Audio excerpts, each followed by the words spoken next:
안녕하세요. 이번 종목병원에서 다룰 환자는 바로 NK맥스입니다. 21년부터 주가가 상당한 변동성을 동반한 우하향을 보이고 있는데요. 또한 재무 상황 역시 적자가 큰 폭으로 상당 기간 지속되고 있기 때문에 중환자실 종목으로 진단했습니다. 특히 최근에는 항암가 이후 감사보고서 제출 지연으로 인해 불성실 공시법인으로 지정돼 거래 정지 상황이 이어지면서 상장 폐지에 대한 두려움이 더욱더 커지고 있는 상황인데요. 이 종목이 다시 살아날 수 있을지 지금부터 한번 알아보도록 하겠습니다. 이 종목은 1월 24일부터 급격한 하락폭을 나타내고 있는데요. 이 원인은 최대 주주의 반대 매매 때문입니다. 30일 오후 NK맥스는 박상우 대표 및 특별관계자 부인의 보유 지분이 15.06%에서 0.76%로 줄었다고 공시했는데요. 이건 주식담보대출 계약 변경 및 반대 매매로 인한 장내 매도로 발생한 것으로 파악되고 있습니다. 주식담보대출에 대해서 짧게 설명드리도록 할게요. 예를 들어서 여러분이 당장 현금 1억이 있는데 주식이 2억 원치가 있어요. 그런데 지금은 주식을 팔고 싶진 않아요. 그러면 이 주식을 담보로 현금을 빌리는 겁니다. 돈을 빌려주는 사람은 담보가 확실하니까 돈을 빌려줄 수가 있겠죠.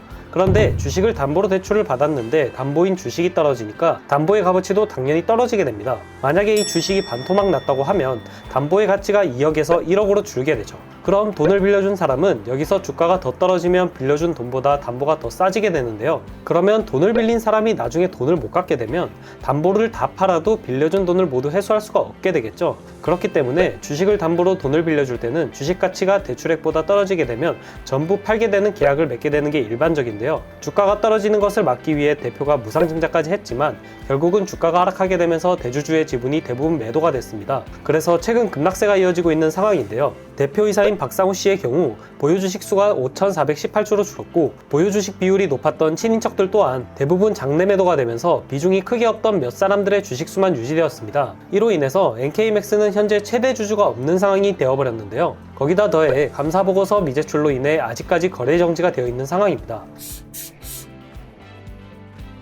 이 종목은 2015년 AT젠이라는 이름으로 코스닥 시장에 상장한 후에 2019년 관계사인 NK맥스를 흡수 합병하면서 사명을 AT젠에서 NK맥스로 바꿨는데요. 이 회사에서 하는 사업은 크게 4가지로 나눌 수가 있습니다. 면역세포 치료제 사업, 면역진단키트 사업, 건강기능식품 판매 사업, 마지막으로 바이오 연구용 시약 사업입니다. 각 사업에 대한 설명 전에 먼저 제품별 매출을 보겠습니다. 실질적으로 매출이 발생하고 있는 제품은 크게 연구용 시약과 진단키트인 NK뷰킷, 마지막으로 건강기능식품인 NK365가 있는데요. 이 제품과 방금 전 말씀드린 사업은 이렇게 연결할 수가 있습니다. 연구용 시약은 바이오 연구용 시약 사업과 연결되고 NK뷰킷은 면역진단키트 사업과 연결됩니다.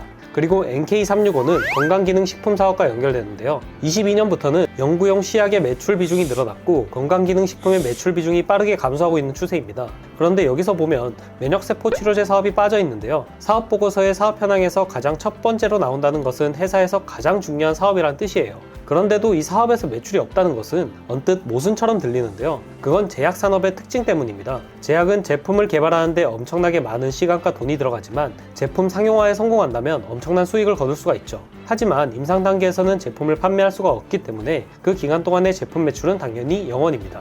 그러니까 NK맥스 또한 면역세포 치료제를 개발하고 있는 상황이고 매출은 아직까지 없지만 이후 제품 판매가 가능하게 된다면 이 회사에서 가장 큰 매출을 차지할 것이기 때문에 첫 번째 사업으로 소개하는 거죠. 그럼 다시 본론으로 돌아와서 각 사업에 대해 알아보도록 하겠습니다. 첫 번째로 면역세포 치료제 사업의 경우 체내의 면역세포를 활용해 암과 같은 난치질환의 치료제를 개발하고 생산하는 사업입니다. 이 회사에서는 면역세포 중 하나인 NK세포를 활용하는데요. NK세포는 내추럴 킬러셀의 줄임말로 그대로 번역하면 자연적으로 죽이는 세포라고 할 수 있습니다. 이 세포는 바이러스나 암세포와 같은 인체의 해로운 세포를 골라 죽이는 역할을 하는데요. 이 세포의 특징은 비정상적인 세포를 인지할 수 있는 다양한 수용체를 가지고 있기 때문에 특정 항원이 없어도 작동한다는 겁니다. 간단하게 말해서 따로 신호를 주지 않더라도 알아서 비정상 세포를 감지하고 제거한다는 거죠. 이 회사에서는 NK세포 중에서도 암세포 살상 능력을 극대화한 슈퍼 NK라는 플랫폼 기술을 보유하고 있는데요. NK세포 자체가 원래부터 체내에 있는 세포이다 보니까 살상력이나 면역력이 강한 편은 아닙니다. 그래서 이 세포의 장점은 가져가면서 살상력과 면역력 등을 업그레이드한 게 바로 슈퍼 NK라고 보시면 되는데요. 이 기술을 사용하면 기존 NK 세포보다 높은 증식력과 순도를 가지게 되면서 암세포 살상 능력과 면역 활성 또한 급격하게 높은 수치를 보이게 됩니다. 이 회사는 슈퍼 NK 기술을 사용해 현재 3개의 제품을 준비 중에 있는데요. 자가세포 치료제인 SNK01, 동종세포 치료제인 SNK02, 동종카 NK인 SNK03입니다. 이 중에서 SNK01은 미국, 한국, 멕시코에서 임상실험을 진행하고 있습니다. 주로 암과 알츠하이머를 대상으로 임상을 진행하고 있는 상황인데요. 미국의 경우에는 2상을 통과하더라도 3상을 무조건 진행해야 하고 3상에서 통과한 후에도 FDA 심사를 받는 기간이 1에서 2년 정도 소요됩니다.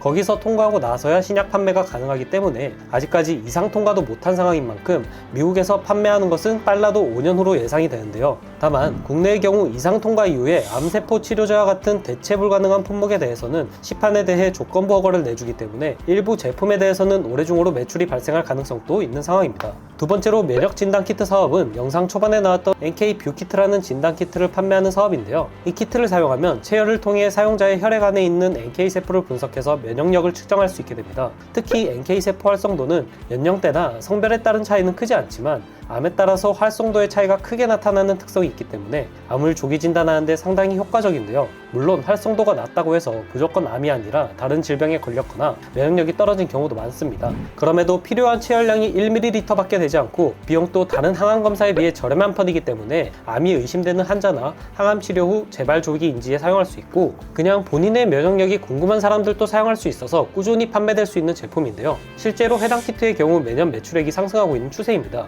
키트 수주 또한 대부분 장기간 수주 계약이 체결되어 있고 키트 매출이 대부분 이 계약을 통해서 발생하고 있는데요. 발표상으로 보면 이후 수주 잔고가 엄청나게 많이 남아있는 것이 확인됩니다. 다만 22년 초 보건복지부에서 NK세포 활성 검사가 임상적 유용성을 입증하지 못해 페널티를 부과했기 때문에 수주 계약에서 남은 잔고를 모두 소진하지 못할 가능성이 생겼고 애초에 수주 잔고가 비정상적으로 높은 수치이기 때문에 키트 사업이 추가적으로 성장할 수 있을지는 좀 더 지켜봐야 할 것 같네요. 다음으로 건강기능식품 판매 사업을 보겠습니다. 이 사업은 면역력에 도움이 되는 영양제를 판매하는 사업이라고 보시면 됩니다. 이 회사의 대부분의 사업은 NK세포 관련 사업이기 때문에 이 식품 역시 NK세포의 활성화에 도움이 되는 약품인데요. 작년부터 매출이 급속도로 떨어지고 있습니다. 최근에는 영양제를 비교하는 어플도 생기면서 영양제의 판매 양극화가 엄청나게 심해지고 있는 상황이기 때문에 신제품 개발이나 제품의 효과 입증, 마케팅이 이뤄지지 않는다면 판매 저하가 이어질 가능성이 상당히 높아 보입니다. 마지막으로 바이오 연구용 시약 사업을 보겠습니다. 이 사업은 바이오 관련 기업이나 대학에 제조합 단백질과 항체를 공급하는 사업으로 주로 회사의 요구에 맞춰 OEM 방식으로 공급하고 있습니다. 자료를 보면 제조합 단백질이 매출의 대부분을 차지하고 있는데요. 여기서 제조합 단백질이란 단백질의 유전자를 조작하기 편한 대장균이나 대양 동물세포에 이식해 놓은 단백질을 말합니다. 좀 더 쉽게 설명해 드리자면 바이오 회사에서 어떤 제품을 개발한다고 하면 당연히 테스트도 해봐야겠죠. 그럴 때마다 사람에게 테스트하는 건 당연히 불가능하고 처음부터 쥐와 같은 큰 동물에다가 테스트를 하려면 용량도 많이 필요하고 변수도 많아지게 됩니다. 하지만 엄청나게 작은 단백질에다가 테스트를 하면 효과도 빠르게 나타나고 테스트에 들어가는 약의 용량도 줄일 수 있겠죠. 그래서 사용하는 게 바로 제조합 단백질입니다. 이 사업은 지금까지도 매출액과 매출 비중이 매년 상승하고 있는 추세이고 헬스케어에 대한 관심은 매년 높아지고 있기 때문에 이후로도 성장성이 충분한 사업이라고 생각되네요. 지금까지 NK맥스의 사업에 대해 간략하게 알아보았는데요. 이제부터는 재무에 대해서도 한번 알아보도록 하겠습니다. 제일 먼저 보이는 건 역시 영업이익과 당기순이익입니다. 코스닥 시장에 특례 상장한 제약바이오주의 전형적인 재무 상황이죠. 매 분기마다 적자만 지속되고 있습니다. 특히 2020년부터 판관비가 크게 증가하면서 적자폭도 더욱 크게 나타나고 있는 모습인데요. 문제는 3분기 사업보고서를 보면 자본이 감소했고 부채 비율이 급격하게 높아지며 유보율 역시 급감했는데요. 다만 작년 4분기부터 회사의 대표이자 최대 주주였던 박상호 씨 일가의 담보대출 반대 매매와 더불어서 전환사채, 신주인수권 부사채 발행으로 자본을 크게 확보함과 동시에 부채를 줄이면서 재무적으로는 꽤나 안정적인 수준이 됐습니다. 하지만 이전 영상에서도 말씀드렸듯이 전환사채나 신주인수권 부사채는 주주들에게 피해를 전가하는 방식이기 때문에 좋은 방법은 아닙니다. 물론 회사가 상장 폐지되는 것보다는 낫겠지만 무리한 사업 확장에 필요한 자금을 주주들에게서 반강제 수준으로 뜯어내는 방식이기 때문에 선호하진 않습니다. 그리고 대주주의 반대 매매로 당장의 부채는 줄었지만 대표의 지배력이 거의 없는 상황이기 때문에 기업 사냥꾼들에게 너무나 취약해져 있는 상황입니다. 결국 이런 실적에도 불구하고 1,500억 원이 넘는 시총을 보유하고 있는 이유는 정말 기대심리 단 하나뿐이라고 봐도 무방한데요. 다만 그 기대심리에 더해서 주가를 받쳐주었던 것은 그나마 회사가 당장 부도날 가능성은 높지 않았다는 거예요. 왜냐면 회사의 자본금이 부채에 비해서 어느 정도 여유로운 수준이었기 때문인데요. 그런데 전환사채 등의 사채 발행과 더불어서 대주주의 지배력 약화, 거기다 더해 재무제표에 대한 자료를 제대로 제출하지 않으면서 감사 이견 거절로 상장 폐지 사유가 발생해 거래가 정지된 상황입니다. 현재 시점은 어느 때보다 불안한 상황이라고 볼 수 있습니다. 최근 해생신청과 이의신청서를 접수했기 때문에 이후 다시금 거래가 재개될 가능성은 꽤나 높아졌는데요. 그렇다면 이후에 다시 거래가 재개된다는 가정하에서 이 회사가 추가적인 상승을 보일 수 있을까요? 일단 이 회사에서 영위하는 4개의 사업 중에서 건강기능식품 사업은 비전이 그리 밝지 않습니다.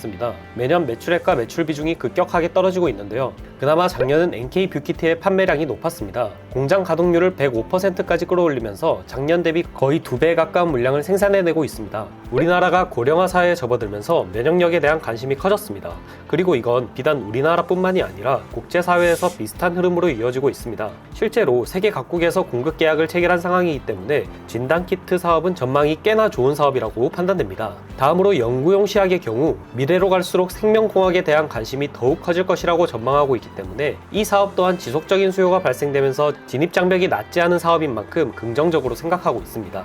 하지만 문제는 가장 메인이 되는 치료제 사업이겠죠. 치료제의 임상 결과에 따라 NK맥스의 주가가 결정될 것이기 때문에 결국은 임상이 어떻게 진행되는지가 가장 중요하다고 볼 수 있습니다. 그런데 당장은 임상 3상을 진행 중인 치료제는 없기 때문에 북미와 같은 해외 지역에서의 매출은 5년간은 발생하지 않을 확률이 높습니다. 결국 국내에서 2상을 완료한 후에 빠르게 판매와 3상 진행을 병행하는 것이 제일 좋겠죠. 하지만 국내 제품화까지도 시간이 다소 소요될 것으로 예상되고 있는 만큼 얼마나 회사에서 그동안 잘 버텨내는지가 중요하다고 할 수 있는데요. 그나마 작년 10월 자회사인 NK젠 바이오텍이 스펙 합병을 통해 미국 나스닥에 상장하면서 어느 정도의 자금을 확보함과 동시에 기술력은 인정받았다는 점은 긍정적으로 해석됩니다. 하지만 최근 부채를 전환사채, 신주 인수권 부사채, 유상증자 등으로 해결하는 모습을 보이면서 주주들에게 큰 피해를 끼치고 있고, 이 방식은 회사가 흑자로 전환될 때까지 이어질 가능성이 높다고 생각됩니다.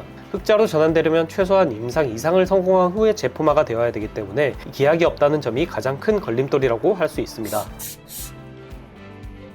NK맥스는 면역세포인 NK세포를 슈퍼 NK를 통해 암과 같은 질병의 치료제를 만드는 기업입니다. 최근 대주주의 지분 상실과 불성실 공시로 인한 거래 정지로 주주들에게 상당한 스트레스를 주고 있는 상황인데요. 자체적인 기술력은 크지 않지만 살상력이 낮은 NK세포의 한계를 얼마나 보완할 수 있을지에 따라서 주가 또한 엄청나게 상승할 수 있는 잠재력을 가진 종목이기도 합니다. 하지만 현재 대주주 부재로 인한 회사의 경영 리스크와 연이은 적자를 전환사채와 유상증자 등과 같은 방식으로 해결하고 있고, 앞으로도 같은 방식을 사용할 것으로 예상되기 때문에 언제가 될지 모르는 긴 시간 동안 장기적으로 손해가 누적될 가능성이 높다고 생각됩니다. 결국 원금을 다 잃을 수도 있고, 반대로 대박이 나면 크게 수익이 날 수 있는 종목이니만큼 비중은 낮추면서 장기로 가져가는 방식을 권해드리겠습니다. 그럼 오늘 영상은 여기서 마치도록 하겠습니다. 긴 영상 시청해주셔서 감사합니다.